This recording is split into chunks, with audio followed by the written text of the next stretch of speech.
Hello.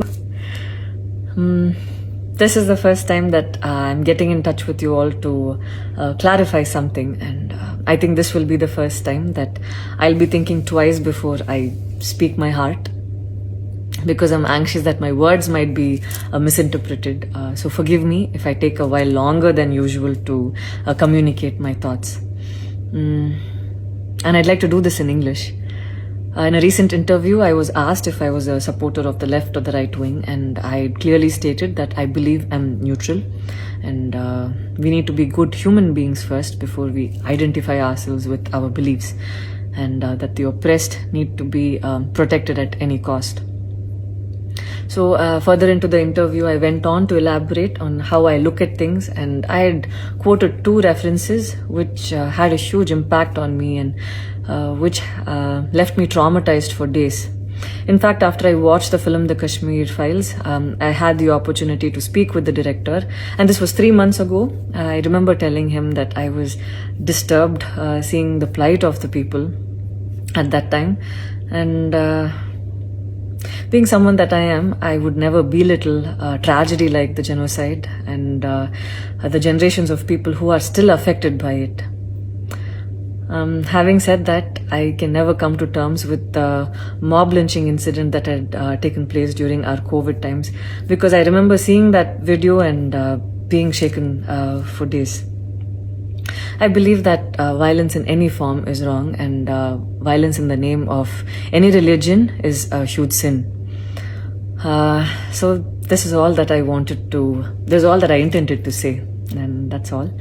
But it was very disturbing to see that many people online justified the mob lynching incident, and I don't think any of us have the right to take another person's life. Being a medical graduate, I believe that all lives are equal and all lives are important.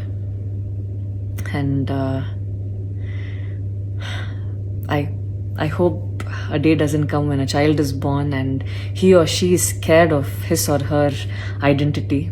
And I pray that we're not heading towards that, at least. 14 years of my life, my school life, I remember every day going to school and chanting, "All Indians are my brothers and sisters. I love my country and I'm proud of its rich and varied heritage." So maybe it went so deep into my head. And we as children would never differentiated each other based on culture or caste or religion. So anytime I speak, it comes from a very neutral ground, and I was very surprised to see that whatever I had spoken was taken in a completely different way. And it was also very upsetting to see that a lot of prominent personalities and websites had carried a snippet from the previous interview that I had given, even without seeing the complete interview or the genuinity behind what was said.